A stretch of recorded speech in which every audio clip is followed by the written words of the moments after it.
मुख्यमंत्री नीतीश कुमार की अध्यक्षता में बिहार कैबिनेट की बैठक संपन्न हुई। सचिवालय के मंत्रिमंडल में आयोजित इस बैठक में कैबिनेट ने 40 एजेंडों पर अपनी स्वीकृति दी है। बिहार में लागू हुए नए आरक्षण बिल को संविधान की 9वीं अनुसूची में शामिल करने के लिए केंद्र को प्रस्ताव भेजने पर कैबिनेट ने अपनी मोहर लगा दी है। संविधान संशोधन करने को लेकर सरकार यह प्रस्ताव भेज रही है। 9वीं अनुसूची में शामिल हो जाने पर नहीं, आरक्षण नीति को न्यायालय में चुनौती नहीं दी जा सकती है। नीतीश सरकार ने बिहार को विशेष राज्य का दर्जा देने के लिए केंद्र से अनुरोध करने के एजेंडों पर मुहर लगा दी है। पहले पार्टी की तरफ से मांग की जा रही थी, लेकिन अब सरकार ने अपनी तरफ से केंद्र सरकार से बिहार को विशेष राज्य का दर्जा देने की मांग की है। बिहार में सरकारी सेवकों और पेंशन भोगियों का महंगाई भत्ता 4% बढ़ा दिया गया है और अब महंगाई भत्ता 42% से बढ़कर 46% हो गई है। मुख्यमंत्री प्रखंड परिवहन योजना को भी नीतीश कैबिनेट ने अपनी स्वीकृति दे दी है। इसके तहत अब बसों की भी खरीद की जा सकेगी। अब सरकार 3600 नए बसों को खरीदेगी। प्रति बस 5 लाख का अनुदान दिया जाएगा। प्रखंड स्तर पर लाभुकों में 2 अनुसूचित जाति के, 2 अत्यंत पिछड़ा वर्ग के, 1 पिछड़ा वर्ग के, 1 अनुसूचित जनजाति और 1 अल्पसंख्यक समुदाय से होगा।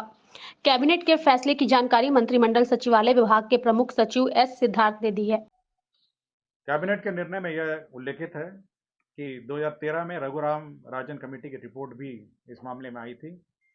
तत्कालीन केंद्र सरकार ने उस पर कोई निर्णय नहीं लिया।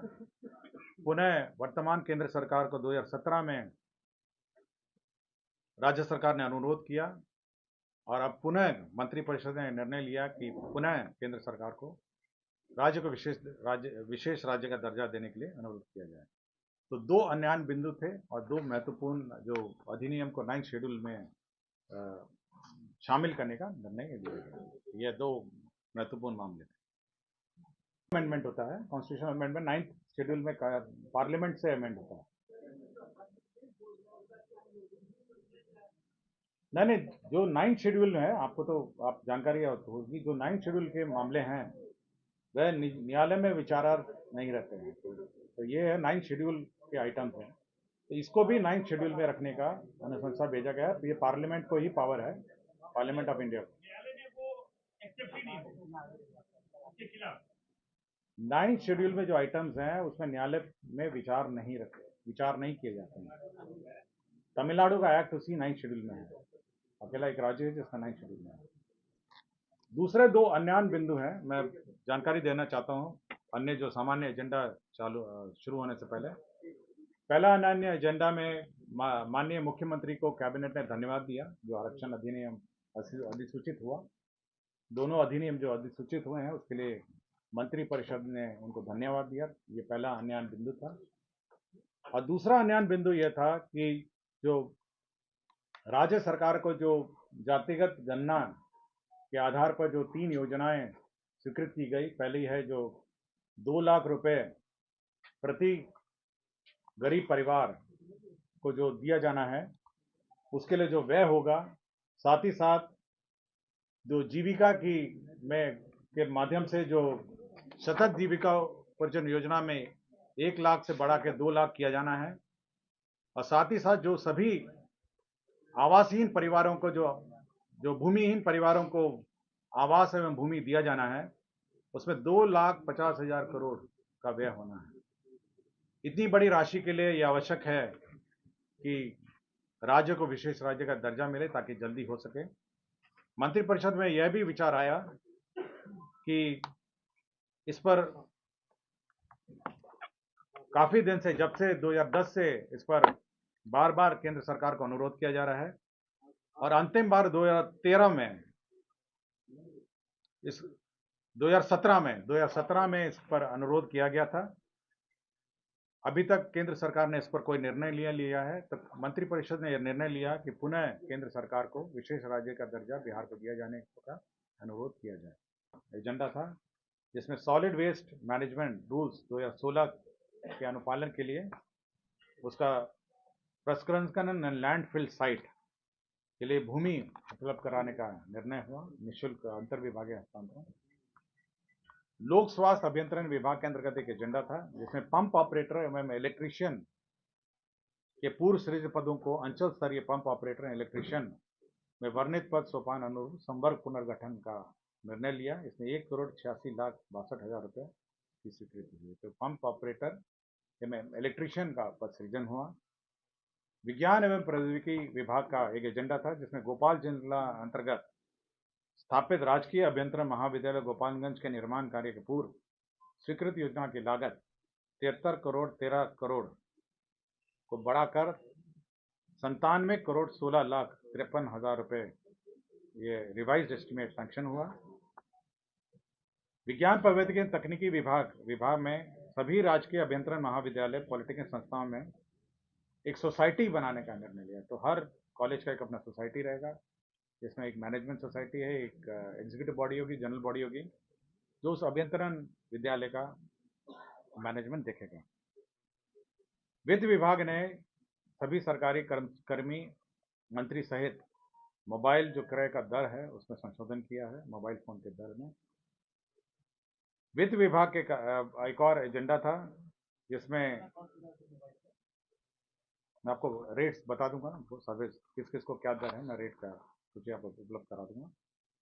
वित्त विभाग का वैसे मामले जो 1/9/2005 के पूर्व अभ्यर्थी पुरानी पेंशन योजना में तहत थे और 1/9/2005 के बाद जो ज्वाइनिंग की है, एडवर्टाइजमेंट पुराना था लेकिन ज्वाइनिंग बाद में, ये बार बार नई पेंशन योजना और पुरानी पेंशन योजना का कन्फ्यूजन रहा है। तो ये कहा गया कि जिस वर्ष में एडवर्टाइजमेंट था उस वर्ष का जो पेंशन योजना है, पुरानी पेंशन योजना होगी तो पुरानी पेंशन योजना दी जाएगी। कौन सा वित्त विभाग का था एजेंडा नंबर 14 में, जो 1/9/2005 के बाद तो न्यू पेंशन स्कीम थी, लेकिन बहुत सारे मामले थे जिसमें पुरानी पेंशन योजना के अवधि में एडवर्टाइजमेंट निकला लेकिन ज्वाइनिंग बाद में किए, तो पुरानी पेंशन योजना उन पर लागू हुई। हाँ, विज्ञान प्रौद्योगिकी एवं तकनीकी शिक्षा विभाग में अररिया जिला में स्थापित फनेश्वर नाथ रेणु अभियंत्रण महाविद्यालय अररिया का जो एस्टिमेट था 73 करोड़ 13 लाख से बढ़ाकर 98 करोड़ 57 लाख बढ़ा दिया गया है। तो यह रिवीजन ऑफ एस्टिमेट हुआ है। विज्ञान एवं प्रौद्योगिकी विभाग के अंतर्गत गया अभियंत्रण महाविद्यालय में आर्किटेक्चर कोर्स आरंभ किया गया, बैचलर ऑफ आर्किटेक्चर। इसमें 14 शैक्षणिक पदों का सृजन हुआ। एक प्राध्यापक हैं, सह प्राध्यापक 3, सहायक प्राध्यापक 10। तो एक बैचलर ऑफ आर्किटेक्चर है जो गया में सृजित हुआ। वित्त विभाग का ये सभी कर्मचारियों के लिए सूचना है कि जो डीए दर है 42 से बढ़ाकर 46% कर दिया गया है। तो बिहार की लॉजिस्टिक पॉलिसी स्वीकृत कर दी गई है। तो इस लॉजिस्टिक पॉलिसी के अंतर्गत जो हमारे लॉजिस्टिक पार्क हैं उसके लिए अनुदान की स्वीकृति दी गई है। साथ ही साथ मैं सारे कंपोनेंट पढ़ देता हूँ किस किस मामलों में दी गई है। इसमें लॉजिस्टिक पार्क के लिए दी गई है, लॉजिस्टिक यूनिट्स के लिए दी गई है, मल्टी मॉडल लॉजिस्टिक पार्क के लिए दी गई है। इसमें सभी में जो हमारे इस विशेष की नीति के अंतर्गत जो बिहार इंडस्ट्रियल पॉलिसी 2016 है वो दिया जाएगा। और साथ ही साथ जो कैपिटल सब्सिडी है वो करीब 10% है, विभिन्न लिमिट्स के अंतर्गत है। 10% का लिमिट है और किसी में 10 करोड़ का लिमिट है, किसी में 2 करोड़ का लिमिट है, किसी में 3 करोड़ का लिमिट है, किसी में 1 करोड़ का लिमिट है। बहुत सारे डिटेल्स हैं। तो विभिन्न प्रकार के जो लॉजिस्टिक यूनिट हैं उसके लिए बिहार लॉजिस्टिक पॉलिसी स्वीकृत की गई है। लॉजिस्टिक पार्क है, लॉजिस्टिक यूनिट्स है और मल्टी मॉडल लॉजिस्टिक पार्क है। यदि किसी को डिटेल चाहिए तो मैं अलग से इसको उपलब्ध करा दूँगा। ग्रामीण कार्य विभाग में जो हमारे जो नए कार्य शुरू हुए हैं, बहुत सारे वर्कलोड भी बढ़ गया, कार्य भी बढ़ गया है, उसके लिए पद सृजन का प्रस्ताव था। इसके अंतर्गत बड़ी संख्या में पद सृजन 2261 पद का सृजन हुआ है। इसमें सबसे बड़े जो पद हैं वे बेसिकली निम्न वर्गीय लिपिक हैं, क्लर्क ग्रेड के 425 हैं। 2261 पद क्रिएट हुए हैं। इसमें प्रयोगशाला सहायक है 42 और शोध सहायक है 102। तो इसमें जो क्वालिटी कंट्रोल है उसके लिए मेजर पद सृजित हुए हैं। साथ ही साथ पद कार्य प्रभारी हैं, सभी पदों के कार्य प्रभारी हैं। उसमें 1069 इसमें स्वीकृत हुए हैं और साथ ही साथ मल्टीटास्किंग प्रचारी 382 हैं। साथ ही साथ कार्य अंचल दरभंगा में कुछ परिवर्तन किए गए हैं और कार्य अंचल समस्तीपुर इन दोनों कार्य प्रमंडल में संशोधन भी किए गए हैं।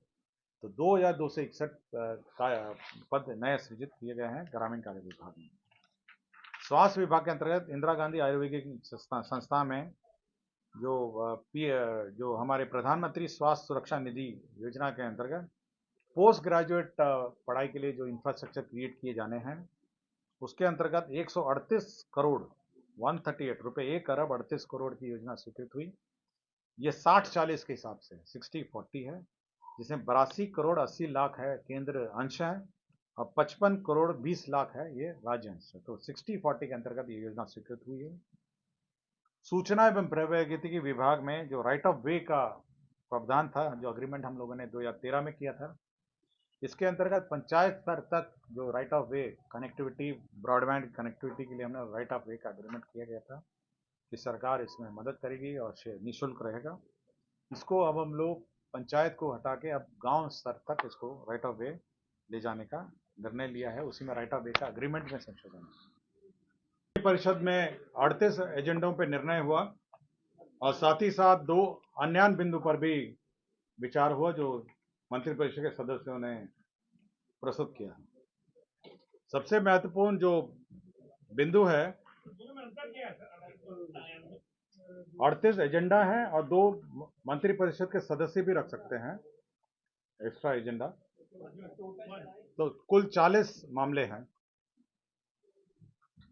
सबसे महत्वपूर्ण मामला जो आज मंत्रिपरिषद के समक्ष विचारार्थ आया वह है कि दो आरक्षण अधिनियम हैं। पहला वाला है बिहार पदों एवं सेवाओं की रिक्तियों एवं आरक्षण अनुसूचित जाति अनुसूचित जनजाति एवं अन्य पिछड़ा वर्ग अधिनियम 1951 में तथा संशोधित बिहार अधिनियम 17/2002 एवं संशोधित अधिनियम 19/2023। साथ ही साथ जो शैक्षणिक संस्थाओं का भी 2023 में जो आरक्षण अधिनियम है, इन दोनों को भारत के संविधान 9वीं सूची में शामिल करने हेतु राज्य सरकार की अनुशंसा भेजने का निर्णय हुआ। इसका मतलब यह हुआ कि दोनों जो बिल पास हुए, फिर एक्ट नोटिफाई हुआ, कल ही एक्ट नोटिफाई हुए हैं, इन दोनों एक्ट को भारतीय संविधान के 9वीं सूची 9th शेड्यूल में इसको शामिल करने के लिए राज्य सरकार ने यह निर्णय लिया कि भारत सरकार को इसको भेजा जाए। 9th शेड्यूल का मतलब यह है कि वह उस 9th शेड्यूल में वैसे अधिनियम हैं, एक्ट हैं, जिस पर न्यायालय का हस्तक्षेप नहीं होता है। उदाहरण स्वरूप जो आरक्षण का अधिनियम है, जो तमिलनाडु सरकार का अपना अधिनियम है, वह 50% से ऊपर का आरक्षण है, जो 9th शेड्यूल में वह अंकित है 1994 में। तो बिहार सरकार का भी 50% से ऊपर आरक्षण है। आपको जानकारी होगा 65% आरक्षण जातीय आधार पर है और 10% जो इनकम आधार पर 10% का आरक्षण है सामान्य श्रेणियों के लिए, कुल 75% आरक्षण है। तो इन दोनों अधिनियमों को संविधान के 9th शेड्यूल में रखने, 9वीं सूची अधिसूची में शामिल करने के लिए राज्य सरकार ने भारत सरकार को भेजने की अनुशंसा की। तो ये निर्णय महत्वपूर्ण निर्णय है कैबिनेट का, ताकि इस पर न्यायालय का हस्तक्षेप, जो 9th शेड्यूल है उसमें न्यायालय में विचाराधीन ये मामले नहीं होते हैं। तो यह एक महत्वपूर्ण निर्णय है जो कैबिनेट ने लिया। तो हमसे पूछ सकते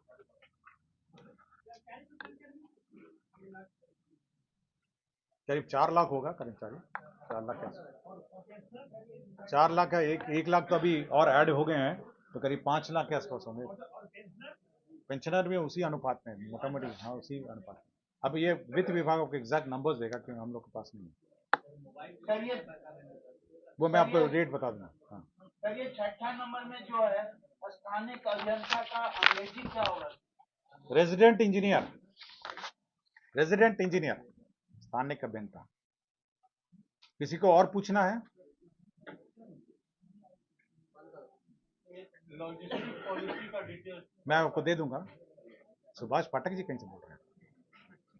हाँ, दिख नहीं रहे हैं कोई। और कोई किसी को पूछना है? रेट आपको बता दूंगा ना भाई, मैं आपको दे दूंगा, पूरे रेट बताऊंगा। और किसी को कुछ पूछना है? कोई क्वेश्चन नहीं है। धन्यवाद। मोबाइल का रेट दीजिए। धन्यवाद। मोबाइल का रेट दीजिए। और लॉजिस्टिक पॉलिसी दी है।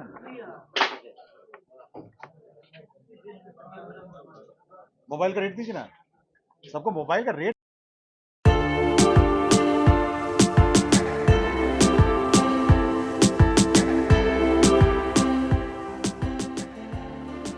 शहर के चास बोकारो में आपके लिए लाया है अनोखी बुटीक की शानदार डिजाइनिंग युक्त all type fabric, fashionable and different type all stitching, जैसे suit piece, cotton kurti, fancy purse, accessories, jewellery, designer blouse, जो आपके पहनावे को देती है एक अलग पहचान। तो देर किस बात की, जल्द पधारे अनोखी बुटीक। हमारा पता है Patel market, check post Chas. Contact number है 9060828627। अपने शहर के 4 लेन के तेलीडी बांदगोड़ा साइड चास स्थित MS अलकनंदा स्टील लेकर आया है लोहे व स्टील के सामानों का बृहद संग्रह। आप यहां से GI की angle, GI flat, GI square bar, GI jet channel, GP की seat, GP profile, MS angle, MS flute, MS square bar, MS pipe, GP pipe, GI pipe बेहद किफायती दरों में प्राप्त कर सकते हैं। तो देर किस बात की दोस्तों, अपने घर के साजो सामान व रख रखाव के लिए तुरंत संपर्क करें। हमारा नंबर है 8578001773।